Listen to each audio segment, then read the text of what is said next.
কলকাতা টিভিতে আপনাদের সকলকে স্বাগত। আপনাদের সঙ্গে রয়েছে আমি অঙ্কুর। শুরু করছি 4টে 4 দিক। এই মুহূর্তে যে গুরুত্বপূর্ণ খবরের আমরা নজর রাখবো, তা আজকে দিনের অন্যতম গুরুত্বপূর্ণ খবর। সেই খবরের বিষয় ইন্ডিয়া জোট। আজকে ইন্ডিয়া জোটের ভার্চুয়াল বৈঠকের আহ্বান জানানো হয়েছিল এবং সেই আহ্বানে জোটের বিষয়ে যে আজকে আলোচনা হওয়া, সেই আলোচনায় আমরা জানি যে ইতিমধ্যেই এই ভার্চুয়াল বৈঠকে যোগ দেওয়া হচ্ছে না তৃণমূল কংগ্রেসের পক্ষ থেকে, কিন্তু এই জোটের বৈঠকে যে আহ্বায়কের বিষয়টি ছিল, সেই আহ্বায়ক হতে রাজি নন নীতিশ কুমার, এমনটাই জানতে পারা যাচ্ছে। পাশাপাশি নীতিশ কুমারের পক্ষ থেকে বলা হয়েছে যে কংগ্রেসের কেউ তিনি আহ্বায়ক হন, ইন্ডিয়া জোটের আহ্বায়ক হন কংগ্রেসের কেউ, এমনটাই জানতে পারা যাচ্ছে। তবে জোটের নেতৃত্বে মল্লিকার্জুন খাড়গে তার নামই এর আগে মমতা বন্দ্যোপাধ্যায় প্রস্তাব করেছিলেন এবং তার নামই থাকছে। অন্যদিকে মল্লিকার্জুন খাড়গে যেমন জোটের নেতৃত্বে থাকছেন, পাশাপাশি আজকের এই বৈঠকে যোগ দিচ্ছে না তৃণমূল কংগ্রেস। ফলে সব মিলিয়ে এখনো পর্যন্ত এই ইন্ডিয়া জোটের যে আসন সমঝোতা, এখনো পর্যন্ত তা বিষ বাঁও জলে, একথা এই মুহূর্তে দাঁড়িয়ে বলাই যায়। কারণ তৃণমূল কংগ্রেস বা আম আদমি পার্টির মতো দলগুলির সঙ্গে এখনো পর্যন্ত আসন সমঝোতা হয়নি, যার সময়সীমা ছিল 31শে ডিসেম্বর। ফলে সেই সমঝোতা এই মুহূর্তে বিষ বাঁও জলে।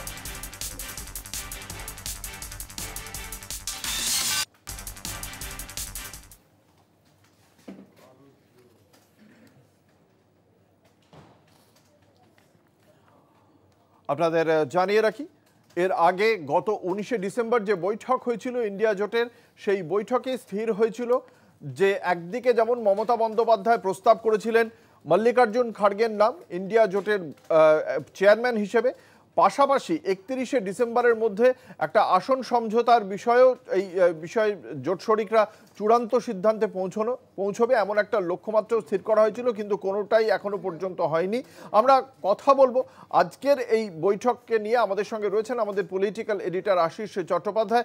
যেটা আশিসদা আপনার কাছে জানতে চাইবো, আজকে হঠাৎ করেই ইন্ডিয়া জোটের বৈঠক আমরা জানতে পারলাম সম্প্রতি যে আজকে হতে চলেছে একটা ভার্চুয়াল বৈঠক। প্রথমে দেখতে পাওয়া গেল যে এই বৈঠকে নীতিশ কুমার, যার নাম ভাবা হয়েছিল আহ্বায়ক হিসেবে, তিনি বলছেন আমি নই, কংগ্রেসের কাউকে করা হোক। মল্লিকার্জুন খাড়গে, যার নাম মমতা বন্দ্যোপাধ্যায় এর আগে প্রস্তাব করেছিলেন, আপ সমর্থন জানিয়েছিল, তিনি হচ্ছেন। কিন্তু তৃণমূল কিন্তু আজকের এই বৈঠকটায় গেল না। কতটা দানা বাঁধছে আদতে এই ইন্ডিয়া জোট? দেখুন, আজকে যে ফলাফল আমাদের সামনে আসছে, আজকে সন্ধ্যের সময় আরেকটু পরিষ্কার হবে। তাতে আমার তো মনে হচ্ছে খুবই পজিটিভ ডেভেলপমেন্ট হচ্ছে, খুবই আশাব্যঞ্জক ডেভেলপমেন্ট হচ্ছে। প্রথমত, মমতা বন্দ্যোপাধ্যায় যখন এর আগের বৈঠকে হঠাৎই প্রস্তাব দিয়েছিলেন যে মল্লিকার্জুন খাড়গে নেতৃত্ব নিক এই জোটের, সে সময় কিন্তু মল্লিকার্জুন খাড়গে, সোনিয়া গান্ধী এবং কংগ্রেস নেতারাও হতচকিত হয়ে পড়েছিলেন এবং এক অংশের ভাষ্যকাররা এইরকম একটা ব্যাখ্যা করার চেষ্টা করেছিলেন যেন জোটের মধ্যে ঘোট পাকাতেই এই ধরনের প্রস্তাব করা হলো। যদিও মমতা বন্দ্যোপাধ্যায় এবং অরবিন্দ কেজরিওয়াল, দুজন অত্যন্ত হেভিওয়েট নেতা আমাদের দেশের, তারা এই নাম প্রস্তাব করেছিলেন। পরে যত সময় গিয়েছে তত জোটের 13-14টা দল এবং কংগ্রেসের 13-14-15 জন নেতা তারা বুঝেছেন যে এটাই হচ্ছে স্বাভাবিক প্রস্তাব। দেশে কংগ্রেস হচ্ছে সবথেকে বড় বিরোধী দল। গত লোকসভা ভোটেও তাদের প্রতি 5টি ভোটের মধ্যে 1টি ভোট কংগ্রেসের ছিল। সুতরাং তাদের কেউ যে একজন এই জোটের নেতৃস্থানীয় পদে থাকবেন এবং সেক্ষেত্রে তাদের যিনি সর্বভারতীয় সভাপতি, সেই সভাপতি কংগ্রেস নিজেরাই পছন্দ করেছে, সেই সভাপতিকেই যে এই পদ দেওয়াটা সবথেকে সহজ এবং স্বাভাবিক, এই সহজ কথাটা চট করে বুঝতে পারেননি অনেকেই। 13-14 দিন পরে, কয়েকদিন পরে আজকে মমতা বন্দ্যোপাধ্যায়ের কথাটাই মেনে নিলেন। এবং এই দিক থেকে আমার মনে হচ্ছে যারা যে ভাষ্যকাররা এইটা বলতে চাইবেন যে আজকের মিটিংয়ে মমতা বন্দ্যোপাধ্যায় হাজির থাকতে পারলেন না এবং সেটাকে কিছুটা নেগেটিভ দিক থেকে দেখাবার চেষ্টা করবেন, আমার কিন্তু মনে হচ্ছে মমতা বন্দ্যোপাধ্যায়ের প্রস্তাব মেনে নেওয়া এবং যেভাবে গোটা বৈঠকটা পরিচালিত হয়েছে তাতে একটা আশাব্যঞ্জক চিহ্নই দেখা যাচ্ছে। নীতিশ কুমারের ব্যাপারটা হচ্ছে, নীতিশ কুমার আর মল্লিকার্জুন খাড়গে এক নয়। নীতিশ কুমার একটি রাজ্যের মুখ্যমন্ত্রী, তাও তিনি সেই রাজ্যে একা গরিষ্ঠতা তার নেই। আমরা সকলেই জানি যে তিনি অন্য একটি দল, জনতা দল, তাদের সঙ্গে মিলে তিনি সরকার চালাচ্ছেন এবং সেখানে তার বিধায়ক সংখ্যা ওই জোট সঙ্গীর বিধায়ক সংখ্যার থেকে অনেক কম। সুতরাং নীতিশ কুমারের মতো আরও অনেক কজন মুখ্যমন্ত্রী এই জোটের মধ্যে রয়েছেন। সুতরাং নীতিশ কুমারের নামে যদি সর্বসম্মতি না আসে তাহলে কয়েকজন চাইলেন আর আহ্বায়ক করে দেওয়া হলে এটা হওয়া উচিত নয়। সম্ভবত সেই কথাটাই নীতিশ কুমারও বুঝেছেন এবং বলেছেন। সুতরাং যেটা স্বাভাবিক, যেটা স্বচ্ছন্দ, সেই দিকে যে জোট যাচ্ছে এটা আশাব্যঞ্জক বলেই আমার মনে হয়। অঙ্কুর, একবারে ধন্যবাদ আশিস দা। আমাদের সঙ্গে ছিলেন আমাদের পলিটিক্যাল এডিটর আশিস চট্টোপাধ্যায়। আপনাদের জানিয়ে রাখি যে এই যে ইন্ডিয়া জোটের আজকের যে ভার্চুয়াল বৈঠক, তৃণমূল কংগ্রেস সেখানে যোগ দেয়নি এবং এর আগেও আমরা দেখেছিলাম যে এই বৈঠক নিয়ে কিছু সমস্যা তৈরি হয়েছিল। প্রাথমিকভাবে যে সমস্যার দিকে বারংবার আঙুল দেখিয়েছে ভারতীয় জনতা পার্টি, আজকে কেন্দ্রীয় মন্ত্রী তথা বিজেপি নেতা অনুরাগ ঠাকুর এই জোটের উদ্দেশ্যে ঠিক কি কটাক্ষ করেছেন আমরা শোনাবো। कौन से गठबंधन की बात करते हो भाई? घमंडिया गठबंधन का, जहां घमंड और अहंकार सिर चढ़ के बोल रहा है, एक नेता दूसरे नेता से बात नहीं करता है। पश्चिम बंगाल में चौधरी साहब कुछ कहते, ममता दीदी कुछ और कहती, तीसरा कुछ और कहता है। ये आपस में ही ना सुर मिलते ना ताल मिलता है। और हमने पहले दिन ही कहा था, ना इनका नेता है कोई, ना नीति है, और नीयत में खोट तो पहले दिन से ही नजर आता था। और मैं फिर कहता हूं, ये घमंडिया गठबंधन ये कहीं का नहीं हो सकता। उत्तर प्रदेश में भी बुआ और बबुआ इन दोनों की ज्यादा दिन नहीं चल पाई। यहां भी बुआ और बबुआ में दोनों कैंपों में खींचतान चली है। ভারতীয় জনতা পার্টির পক্ষ থেকে যখন নেতা, নীতি এবং নিয়ত নিয়ে প্রশ্ন তুলে দেওয়া হচ্ছে, ঠিক সেই সময় কংগ্রেসের পক্ষ থেকে প্রদীপ ভট্টাচার্য কি বলছেন আমরা শোনাবো। নির্বাচনে আমরা কিভাবে লড়ব, আমাদের পলিটিক্যাল স্ট্র্যাটেজিতে কি, আমাদের মধ্যে কেউ চিন্তা করছেন আমরা একাই লড়ব, কেউ বলছেন লেফটের সঙ্গে লড়ব, আবার ন্যাশনাল লেভেলে একটা ইন্ডিয়া জোট তৈরি হয়েছে। সুতরাং ন্যাশনাল ইলেকশনকে সামনে রেখে আমাদের আলটিমেট সিদ্ধান্ত নিতে হবে। সিদ্ধান্তটা কঠিন হলেও আমাদের নিতে হবে, সে যে সিদ্ধান্তই হোক না কেন। এটা তো এ রাজ্যের মানুষের চাহিদাকে নিবৃত্ত করতে আমাদের তো করতেই হয়েছে, কিন্তু ন্যাশনাল পলিটিক্সে যখন যাব তখন ন্যাশনাল পলিটিক্সটা আমাদের মাথায় রাখতে হবে। তারই মধ্যেতে এই দুটোর মাঝখান দিয়ে আমাদের রাস্তা বার করতে হবে। আসি পরবর্তী খবরে। পুরুলিয়ায় আক্রান্ত 3 সাধু। গত বৃহস্পতিবারের ঘটনা, পুরুলিয়ায় 3 জন সাধু আক্রান্ত হন পুরুলিয়ার কাশীপুরের গৌরাঙ্গডি গ্রামে। এবং সেই ঘটনাকে কেন্দ্র করে এই মুহূর্তে একদিকে যেমন ওই স্থানীয়ভাবে ওই এলাকায় যথেষ্ট উত্তেজনা ছড়ায়, রাজনৈতিক চাপানুতরও চলছে। গঙ্গাসাগর আসার সময় আক্রান্ত হন 3 সাধু পুরুলিয়ার কাশীপুরের গৌরাঙ্গডি গ্রামে। এবং সেই ঘটনাকে কেন্দ্র করেই এই মুহূর্তে তোলপাড় রাজ্য রাজনীতি, যেখানে নিরাপদ নয় সাধুরা, এমনটাই অভিযোগ করা হচ্ছে বিজেপির পক্ষ থেকে। অন্যদিকে বিজেপি বিভ্রান্তি ছড়াচ্ছে, এমনটাই অভিযোগ করছে রাজ্যের শাসক দল তৃণমূল কংগ্রেস।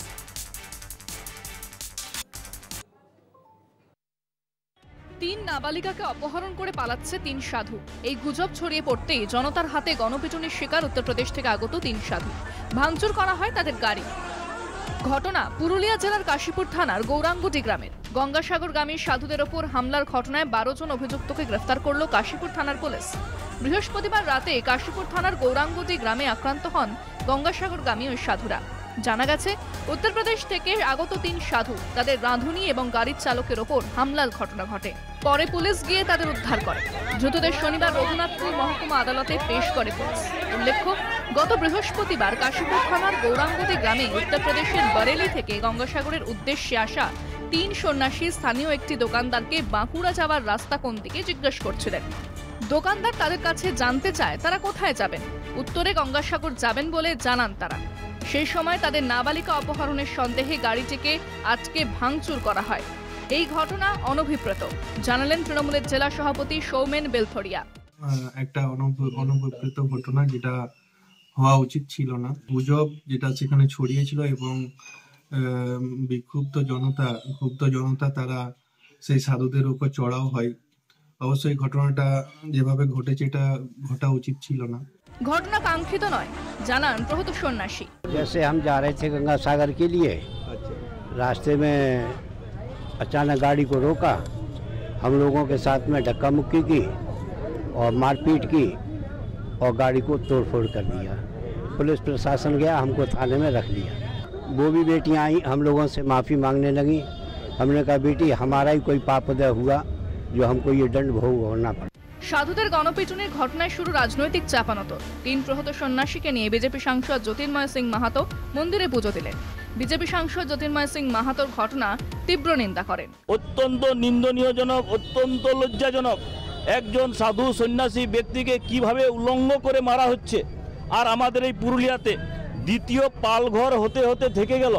পুলিশ সঠিক সময় না পৌঁছলে আরো বড় ঘটনা ঘটে যেতে পারত। বিজেপি এই বিষয়টিকে নিয়ে মানুষকে বিভ্রান্ত করছে বলে দাবি রাজ্যের মন্ত্রী শশী পাঁচার। পুরুলিয়াতে একটা ঘটনা ঘটেছে, দুপক্ষে কেস করেছেন পরস্পরের মধ্যে। এই কেসের তদন্ত চলছে, পরিস্থিতি নিয়ন্ত্রণে রয়েছে, কিন্তু ভারতীয় জনতা পার্টির ওখানকার নেতৃত্ব সেখানে মানুষকে ভুল বোঝাচ্ছে। এই যে অমিত মালব্য, তার আইটি সেলের লোকদের বিরুদ্ধে ধর্ষণ, শ্লীলতাহানি, আপত্তিকর কাজকর্ম তাদের অভিযোগ।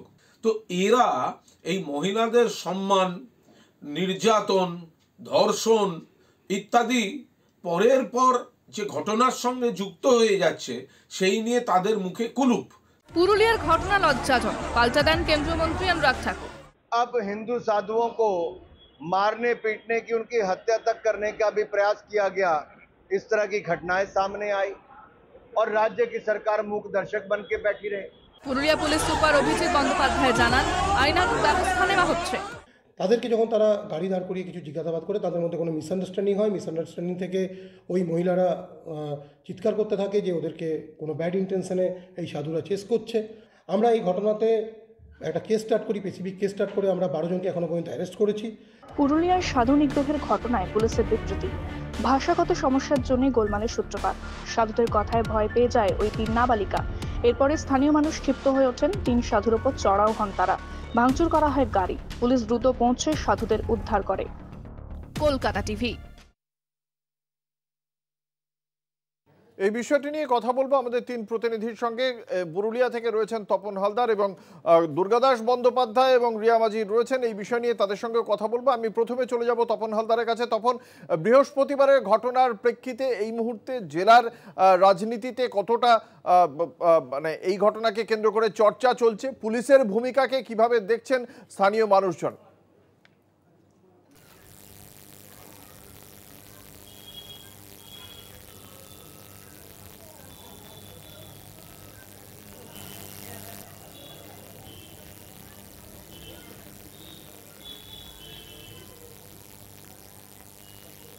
তপন, শুনতে পাওয়া যাচ্ছে?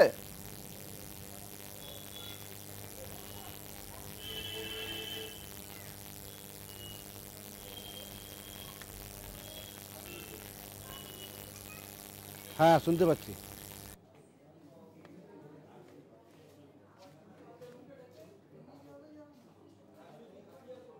তপন, জেলার রাজনীতিতে এই ঘটনাকে কেন্দ্র করে কি চর্চা চলছে, পুলিশের ভূমিকাকে কিভাবে দেখছেন স্থানীয় বাসিন্দারা? দেখো, এই ঘটনাকে কেন্দ্র করে রাজনৈতিক চর্চা শুরু হয়েছে। তোমায় বলি, যেহেতু ওই ব্লকেই জেলা সভাপতি সৌমেন বেলথরিয়ার বাড়ি, সেহেতু তিনি প্রথমেই এটাকে কন্ডেম করেছেন যে এই ঘটনা দুর্ভাগ্যজনক ঘটনা, এই ঘটনা হওয়া উচিত ছিল না। কিন্তু গুজবে বেশ কিছু মানুষ এই ঘটনা ঘটিয়ে ফেলে। তোমায় বলি, গতকাল রাত্রে এই ঘটনাকে কেন্দ্র করে লোকসভা সাংসদ জ্যোতির্ময় সিং মাহাতো তিনি কাশীপুরে পৌঁছে যান এবং তারপরে সেখান থেকে তাদেরকে নিয়ে আসেন পুরুলিয়া শহরে। তারপর আজ সকালে পুরুলিয়া শহরের যে কালী মন্দির, চকবাজার কালী মন্দির, সেখানে তিনি তাদেরকে পুজো দেওয়ান এবং পাশাপাশি বেশ কয়েকজন উপস্থিত ছিল এখানে বিজেপির কর্মকর্তা এবং তারা তাদের কাছে ক্ষমা চান, পাশাপাশি সাংসদও ক্ষমা চান। ফলত তুমি বুঝতেই পারছো এই ঘটনাকে কেন্দ্র করে রাজনৈতিক একটা রং দিতে শুরু হয়ে গেছে গোটা জেলা এবং রাজ্য জুড়ে। তোমায় বলি যে এই সাংসদ তিনি যেটা দাবি করেছেন যে এই ঘটনার পিছনে তৃণমূলের একটা অংশ যেমন দায়ী আছে, তেমনি এই ঘটনায় কাশীপুর থানার এক সিভিক ভলেন্টিয়ার তিনি এই ঘটনার সঙ্গে যুক্ত আছে, তার প্ররোচনাতে এই ঘটনা ঘটে। এবং তোমায় বলি, এই যে সাধু যে মথুর গোস্বামী যিনি আমাদের সাথে কথা বলেছেন, তিনি যেটা বলেন যে আমরা যখন যাচ্ছিলাম কাশীপুর থেকে টুয়ার্ডস বাঁকুড়ার দিকে, তখন সেখানে তাদেরকে রাস্তায় আটকানো হয় এবং তারপরে তাদেরকে মারধর করা হয়। যদিও জেলা পুলিশ সুপার বলেন যে ওই এলাকা দিয়ে যখন এই সাধুরা যাচ্ছিল তখন সেই জায়গায় 3 জন নাবালিকা এসে পৌঁছান এবং তারা স্থানীয় একটি মন্দিরে যাচ্ছিলেন। তাদেরকে কোনো জিজ্ঞেস করেন এই সাধুরা এবং তারপরেই সেই নাবালিকারা ভয় খেয়ে যান এবং তারপরেই তারা চিৎকার করতে থাকেন। ফলত গুজব একটা ছড়িয়ে পড়ে, তারপরেই আশেপাশের লোকজন জড়ো হয়ে তাদেরকে মারধর করে। যদিও জেলা পুলিশ সুপার যেটা জানিয়েছেন, এই ঘটনায় কড়াভাবে প্রয়োগ করা হবে, যাতে এই ঘটনার সাথে যারা যুক্ত, যারা দোষী, তাদেরকে কোনোভাবেই ছাড়া হবে না। তোমায় বলি, গতকাল রাত্রে 12 জনকে গ্রেফতার করে তাদেরকে আজকে। তখন তুমি আমাদের সঙ্গে থাকো, আমরা এই বিষয়ে পুলিশের ভূমিকা এবং তার পাশাপাশি রাজনৈতিক চাপানোতর প্রত্যেকটি বিষয় নিয়ে আলোচনা করব। একটা ছোট্ট বিজ্ঞাপনী বিরতিতে যাব, বিরতির পর আবারও ফিরে আসছি। দেখতে থাকুন 4টে 4 দিক। আপনারা দেখছেন 4টে 4 দিক, আপনাদের সঙ্গে রয়েছে আমি অঙ্কুর। পুরুলিয়ায় আক্রান্ত 3 সাধু, গঙ্গাসাগর যাওয়ার পথে উত্তরপ্রদেশ থেকে এই 3 সাধু পুরুলিয়ার কাশীপুরে গৌরাঙ্গডি গ্রামে যখন এসেছিলেন তখন আক্রান্ত হন তারা। সেই বিষয়ে যে রাজনৈতিক যে চাপানোতর তৈরি হয়েছে সেই বিষয়ে জানবো। আমাদের সঙ্গে রয়েছেন আমাদের প্রতিনিধি দুর্গাদাস বন্দ্যোপাধ্যায়। দুর্গাদাস, এই বিষয়ে শাসক এবং বিরোধী পরস্পরের বিরুদ্ধে ঠিক কি অভিযোগ আনছে?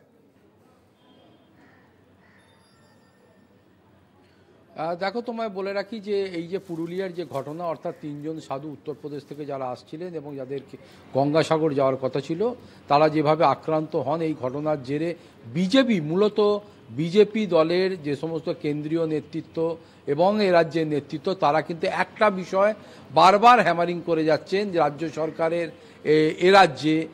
সরকারের কিন্তু এই যে আইন শৃঙ্খলা তা কিন্তু ভেঙে পড়েছে এবং মানুষ যে সুরক্ষিত নয়, এই বিষয়টাকেই তারা তুলে এনে সামনে আনবার চেষ্টা করছেন। এবং এই রাজ্যে বর্তমান যে পরিস্থিতি, তাতে দাঁড়িয়ে ধর্মাচরণ করাটাও যে বিপজ্জনক জায়গায় গিয়ে পৌঁছচ্ছে, এই বার্তাই দিতে চাইছেন বারবার বিজেপি নেতৃবৃন্দ। যদিও পাশাপাশি শাসক দলের পক্ষ থেকে বারবার বলা হচ্ছে যে মুখ্যমন্ত্রী যে কথা বারবার বলে থাকেন যে ধর্ম যার যার, উৎসব সবার, অতএব এ রাজ্যে নির্বিঘ্নে নিরুপদ্রবে প্রত্যেকটি মানুষের ধর্মাচরণ করার অধিকার রয়েছে এবং সেটা নিশ্চিত করে এ রাজ্যের শাসক দল এবং প্রশাসন।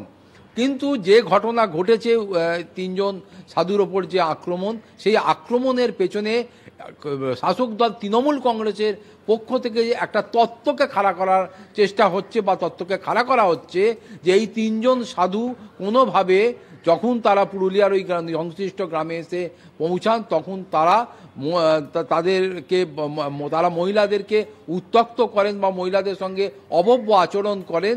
এবং যেহেতু আজকে ফিরহাদ হাকিম পরিষ্কার বলেছেন, এ রাজ্যে প্রতিটি মহিলাকে সম্মান জানানোর ক্ষেত্রে এবং মহিলাদের সুরক্ষার ক্ষেত্রে কোনো আপোষ করে না রাজ্য সরকার, এবং এ রাজ্যে সম্মানের জায়গায় যেহেতু মহিলাদের রাখা হয়, তাই মহিলাদের ওপর কোনো রকম ন্যূনতম যদি কোনো আক্রমণ বা কোনো রকম অভব্য আচরণের মতো ঘটনা ঘটে, সেক্ষেত্রে মানুষ কিন্তু রিটালিয়েট করতেই পারে। এই তত্ত্ব কিন্তু বারবার তারা খাড়া করবার চেষ্টা করা হচ্ছে। একেবারে আমি যাব আমাদের অপর প্রতিনিধি রিয়া মাজির কাছে। এখনো পর্যন্ত পুলিশের যে ভূমিকা, 12 জন গ্রেপ্তার হয়েছে বলেও আমাদের জানালেন আমাদের অপর প্রতিনিধি তপন হালদার। রিয়া, সার্বিকভাবে পুলিশের ভূমিকা নিয়ে একটা প্রশ্ন রয়েছে যে বৃহস্পতিবারের ঘটনা, এটা অনেক পরে পুলিশ এই বিষয়ে বিবৃতি প্রকাশ করেছে। এই বিষয়ে কি পুলিশের কোনো ভার্সন পাওয়া যাচ্ছে?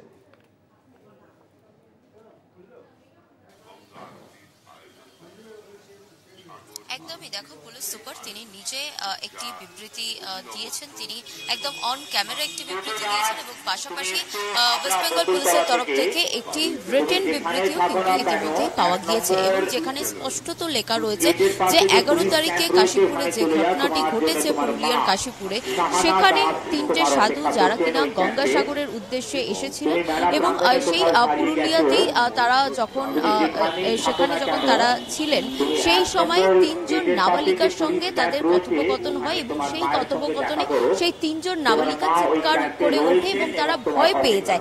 এমন কিছু সাধুরা বলেন যার কারণের জন্যই তারা ভয় পেয়ে যান এবং তারা চিৎকার করতে থাকেন, কাঁদতে থাকেন এবং সেই তাদের এই চিৎকার কান্নাকাটিতেই ওখানকার যারা সাধারণ মানুষ ছিল তারা সেই সাধুগুলোর ওপরে চড়াও হয়। কেন নাকি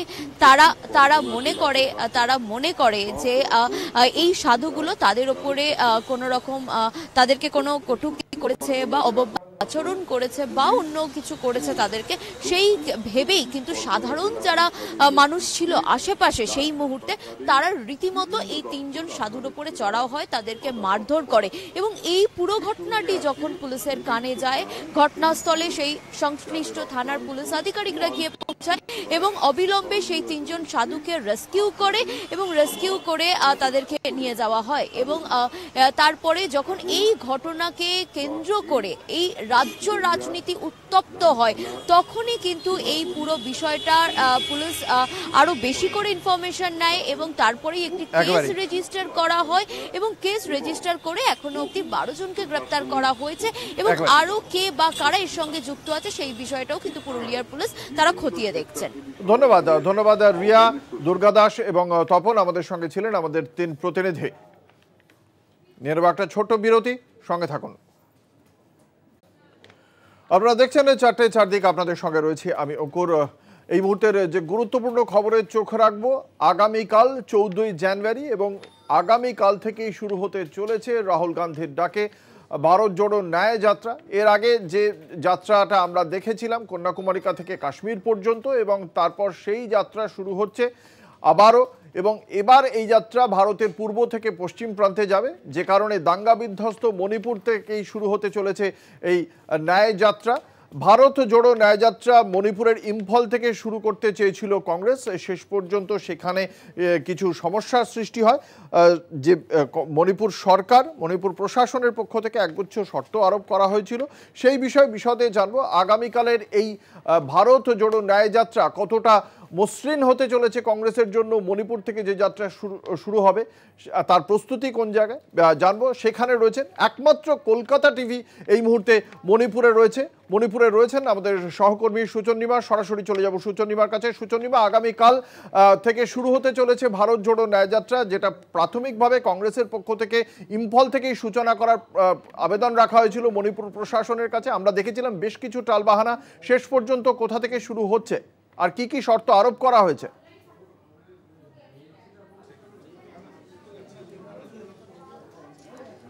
একদমই 14ই জানুয়ারি মণিপুর ইম্ফল থেকে এই ভারত জোড়ো ন্যায়যাত্রা যার সূচনা হওয়ার কথা, তার একেবারে প্রস্তুতি পর্বে প্রেস কনফারেন্স শুরু হওয়ার মুখে আমি এই মুহূর্তে দাঁড়িয়ে রয়েছি মণিপুরের বুকে ইম্ফলে শহরের মধ্যেই একটি হোটেলে এখানে প্রেস কনফারেন্স হতে চলেছে। তবে এই যে প্রেস কনফারেন্স স্থল আর এখান থেকে যে স্থান চাওয়া হয়েছিল সেই অনুষ্ঠান সূচনা করার জন্য, যেখানে মল্লিকার্জুন খাড়গে এই যাত্রার সূচনা করবে, সেই স্থান বাতিল করা হয়। জানুয়ারির একেবারে শুরুর দিকে, বলা চলে ডিসেম্বর থেকে সেই জায়গা কিন্তু একেবারে স্থির ছিল কংগ্রেস সূত্রে, সেখানে বলা হয়েছিল প্যালেস গ্রাউন্ড, সেখানেই এই যাত্রা সূচনা পর্বের অনুষ্ঠান আয়োজিত হবে। তবে যত সময়টা এগোতে থাকে এন বীরেন সিং এর সরকার সেখানে কিন্তু টালবাহানার মধ্যে তার পুলিশ প্রশাসন নানা রকম বাধা প্রতিক্রিয়া দিতে থাকেন যে তারা এই স্থল তারা দিতে পারছেন না। এবার কোন জায়গা, ইম্ফল থেকে অনেকটাই জেলা ভিত্তিক যদি ডিস্টেন্স হিসেবে দেখা যায়, প্রায় 25 কিলোমিটার দূরে থৌবল বলে একটি জেলা, সেখানে একটি জায়গা ধার্য করা হয়েছে অনুষ্ঠানের জন্য। তো অর্থাৎ মণিপুর যে কারণে কংগ্রেস এই রাজ্যকে বেছে নিয়েছে। আমরা জানি রাহুল গান্ধী দীর্ঘ সময় মণিপুরে, যে সময়ে দাঙ্গা পরিস্থিতি চলছিল, মণিপুরে তিনি এসেছিলেন। মণিপুরে তিনি এসে এখানকার সাধারণ মানুষ যারা সমস্যার মধ্যে পড়েছিলেন, অভাব অভিযোগ শুনেছিলেন। তখন ভারত জোড়ো যাত্রার প্রথম পর্ব শেষ হয়ে গেল, নির্বাচনের একটা প্রস্তুতি পর্ব চলছিল 5 রাজ্যের, কিন্তু তার মধ্যে কংগ্রেস নেতৃত্ব মণিপুরকে তাদের তালিকা থেকে কিন্তু বাদ দেয়নি, যে এখানে ভারতের এই মানুষগুলোর কথা তারা জানতে চায়, তাদেরকে ন্যায় বিচার দিতে চায়। এবং সেই ন্যায়ের কথাটা এই ভারত জোড়োর সঙ্গে কিভাবে যুক্ত হতে পারে তার সত্যি অভাবনীয়ভাবে সামনে এসেছে। ভারত জোড়ো ন্যায় দিয়ে শুরু করা হচ্ছে এবং সেই স্থান নর্থ ইস্টের সেই রাজ্যে এখন আমি দাঁড়িয়ে রয়েছি, সেই রাজ্য যা দীর্ঘদিন ধরে জ্বলেছে, সেই রাজ্য যা নিয়ে নিশ্চুপ থেকেছে দেশের সরকার। দাঙ্গা পরিস্থিতি চলার 78 দিন পর দেশের প্রধানমন্ত্রী জানিয়ে মাত্র 36 সেকেন্ড বাক্য খরচ করেছিলেন।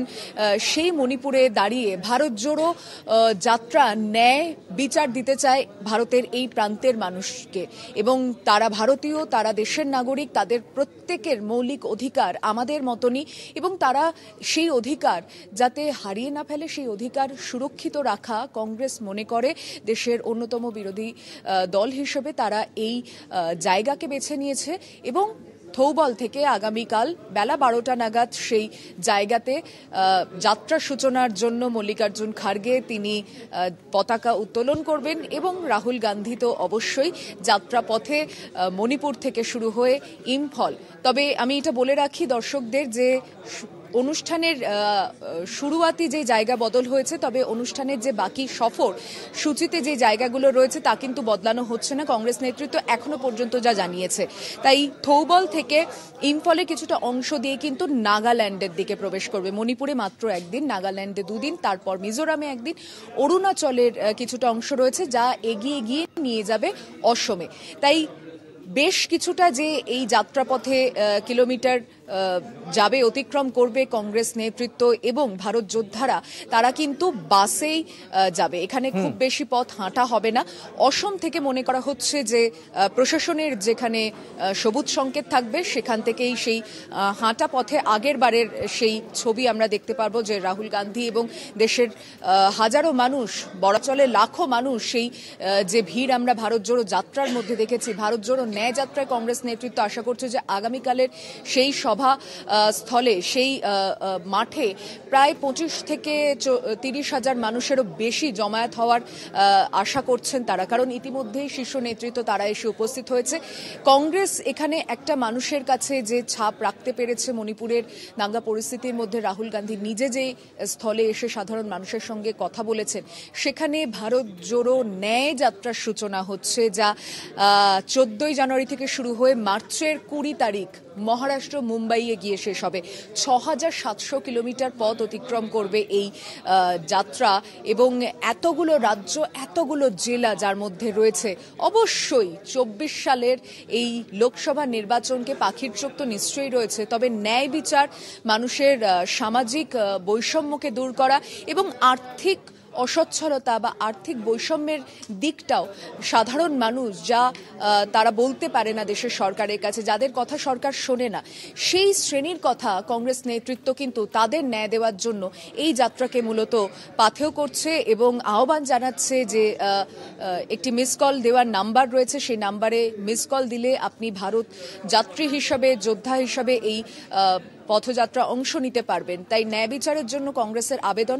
আর কিছু সময় পরেই জয়রাম রমেশ তিনি সাংবাদিকদের মুখোমুখি হবেন এবং সাংবাদিকদের যে প্রশ্ন তা শুধুমাত্র মণিপুরের ইস্যুকে নিয়ে নয়, নর্থ ইস্টের ইস্যুকে নিয়ে নয়, কারণ খুব স্বাভাবিকভাবেই নর্থ ইস্ট থেকে এই যাত্রা শুরু হচ্ছে, তার কেন্দ্রবিন্দু মণিপুর, এবং এখানে আগত যে প্রশ্নগুলোর মধ্যে ন্যায়ের এই বিচারটা কংগ্রেস নেতৃত্ব লোকসভা নির্বাচনে কতটা হাতিয়ার করতে পারবে। কারণ ইন্ডিয়া অ্যালায়েন্সের মধ্যে বড় দাদার ভূমিকায় কংগ্রেস আজকে যে ভার্চুয়ালি বৈঠক হয়েছে সেখানে চেয়ারপারসন হিসাবে কংগ্রেস সভাপতির নামই, যা মমতা বন্দ্যোপাধ্যায় 19শে ডিসেম্বর দিল্লির বৈঠকেও প্রস্তাব করেছিলেন, সেই নামেই যখন শিলমোহরে এসেছে এবং আহ্বায়ক হিসেবে যখন নীতিশ কুমার দায়িত্ব নিতে চাইছেন না, তাহলে বড় দাদা হিসেবে কংগ্রেস সেই ভূমিকায় কতটা উদার হবে, কতটা স্বচ্ছতা নিয়ে তারা নিজেদের সিদ্ধান্ত জানাবে সংবাদ মাধ্যমের সামনে, সেদিকেও কিন্তু আমরা তাকিয়ে রয়েছি।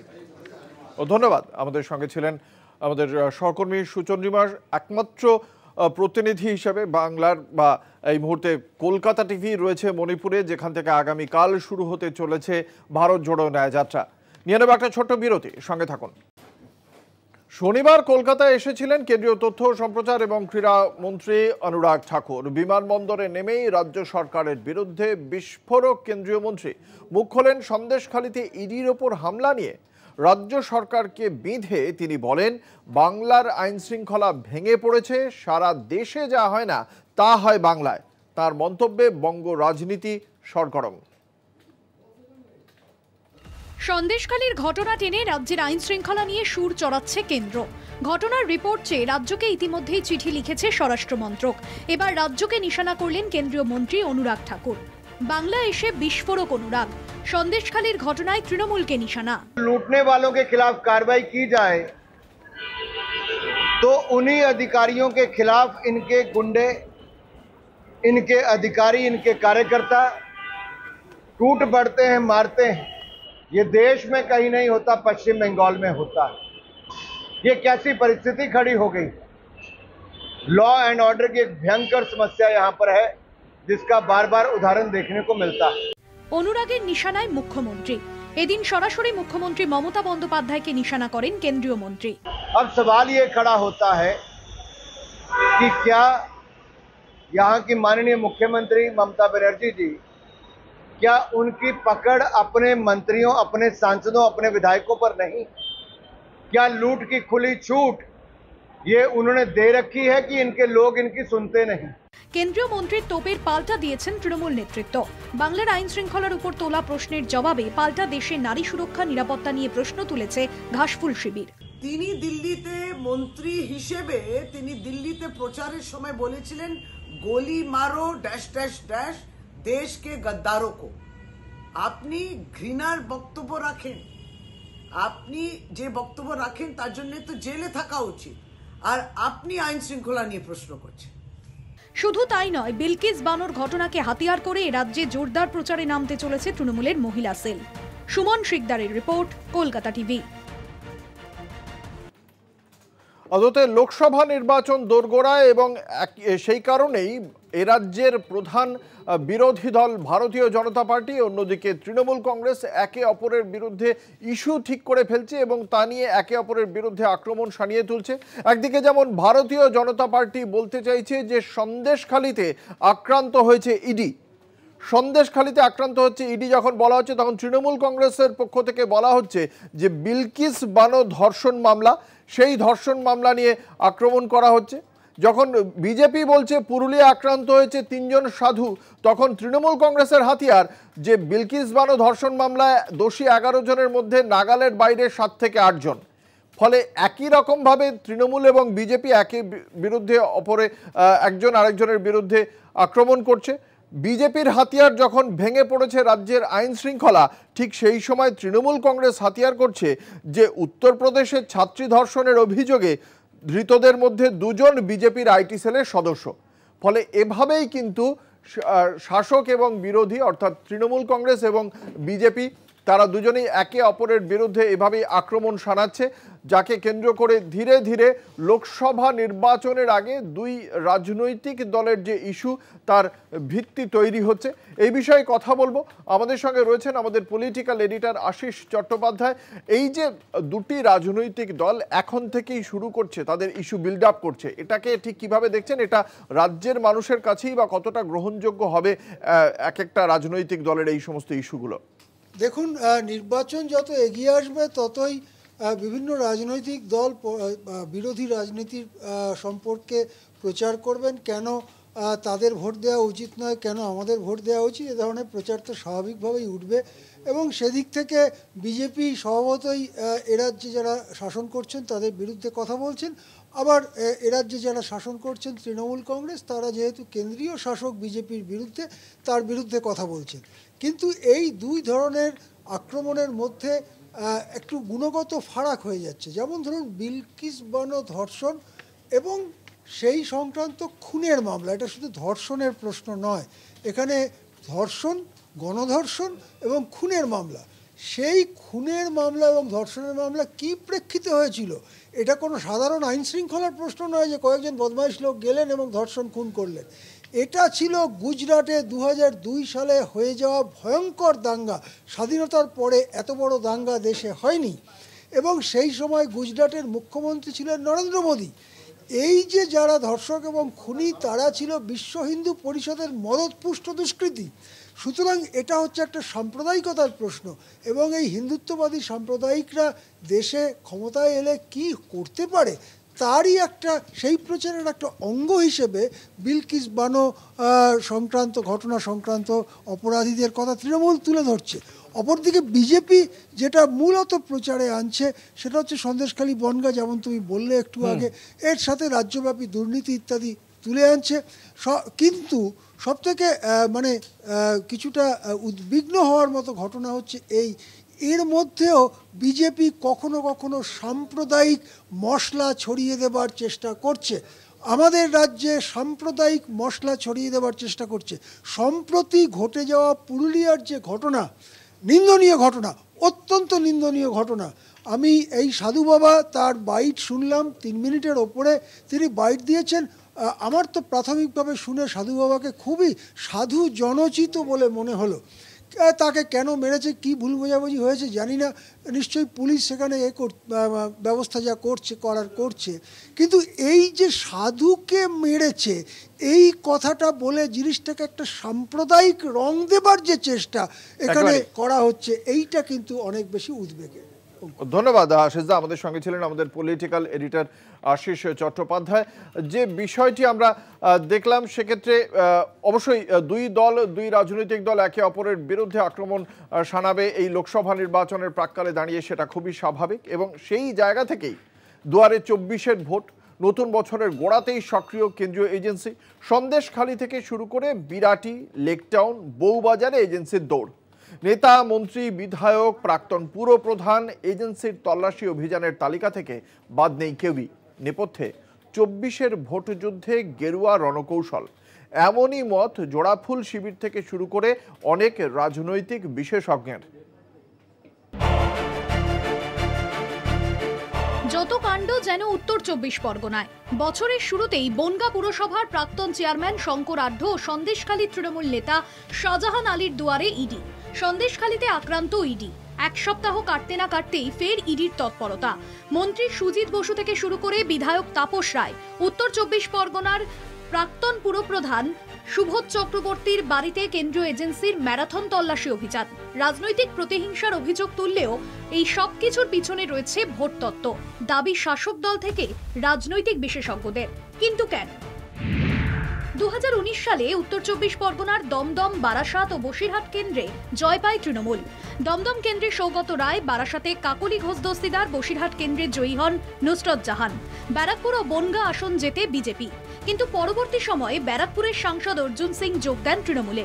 গেরুয়া শিবিরের হাতে থাকে শুধুমাত্র শান্তনু ঠাকুরের বনগাঁ কেন্দ্র। ফলে উত্তর 24 পরগনায় 5-4 এগিয়ে তৃণমূল।